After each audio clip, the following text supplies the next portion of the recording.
Assalamualaikum warahmatullahi wabarakatuh. Perkenalkan, nama saya Dwi Puspitasari, NIM A5101800016, Program Studi Guru Sekolah Dasar Universitas Muhammadiyah Surakarta.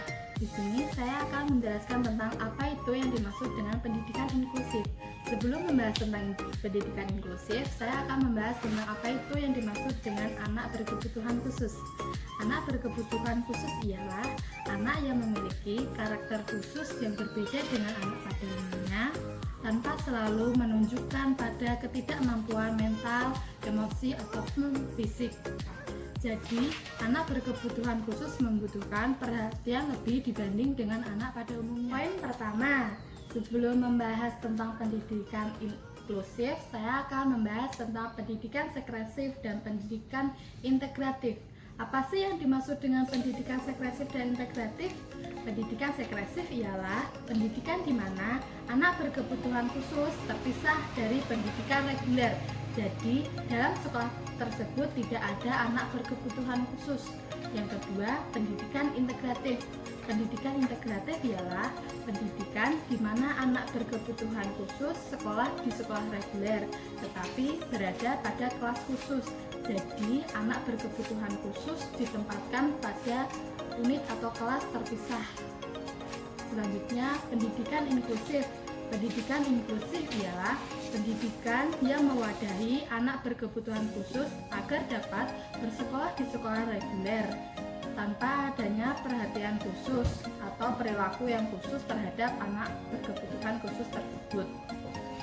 Adapun strategi penyelenggaraan pendidikan inklusif, yaitu adanya pelaksanaan komponen pendidikan yang disesuaikan dengan kebutuhan anak berkebutuhan khusus. Poin kedua, klasifikasi anak berkebutuhan khusus berdasarkan kelainannya. Yang pertama, tunalaras. Tunalaras ialah individu yang mengalami hambatan dalam mengendalikan emosi dan kontrol sosial. Yang kedua, tunadaksa ialah individu yang memiliki kecacatan pada tubuhnya. Yang ketiga, tunanetra ialah individu yang mengalami hambatan pada penglihatannya. Yang keempat, tunarungu, individu yang mengalami kecacatan pada pendengarannya. Jadi, pendengaran pada anak tersebut kurang jelas atau memiliki masalah terhadap telinganya. Yang kelima, kesulitan belajar. Kesulitan belajar diklasifikasikan menjadi 3, yaitu yang pertama, disleksia, disgrafia, dan diskalkulia. Disleksia yaitu kesulitan dalam membaca, sedangkan disgrafia kesulitan dalam menulis, dan diskalkulia kesulitan dalam menghitung. Yang keenam, lambat belajar. Lambat belajar ialah individu yang kurang mampu menguasai pengetahuan dalam batas waktu yang ditentukan. Jadi anak tersebut harus membutuhkan waktu yang cukup lama dalam memahami sesuatu hal. Yang ketujuh, kecerdasan istimewa dan bakat istimewa. Biasanya anak ini memiliki IQ yang di atas rata-rata dibanding dengan anak yang lainnya. Yang kedelapan, autis ialah kelainan pada gangguan otak.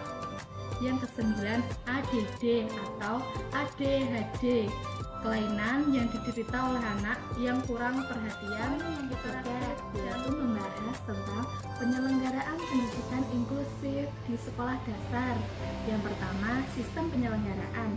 Sistem penyelenggaraan pendidikan inklusif menganut pada Permendiknas nomor 70 tahun 2003 dan Undang-Undang Republik Indonesia nomor 20 tahun 2003.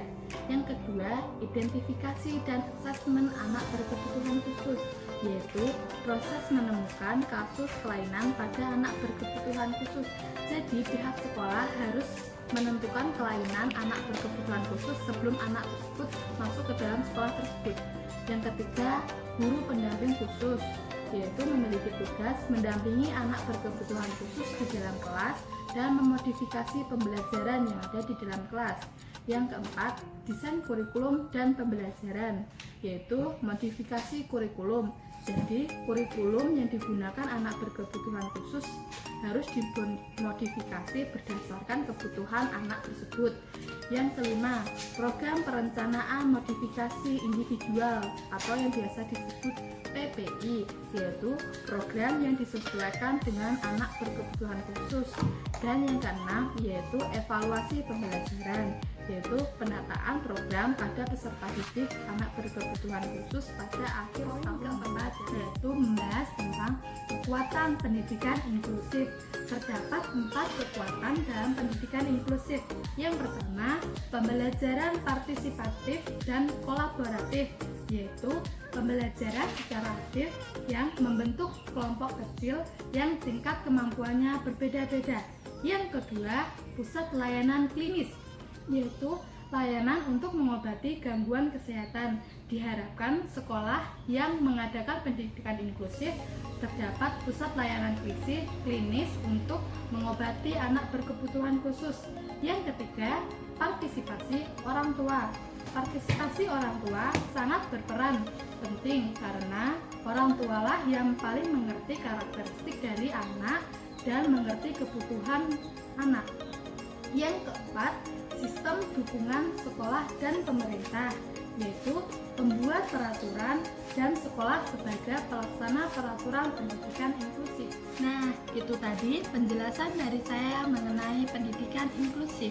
Terdapat 4 poin, yaitu yang pertama, pengertian pendidikan inklusif. Yang kedua, klasifikasi anak berkebutuhan khusus berdasarkan kelainannya.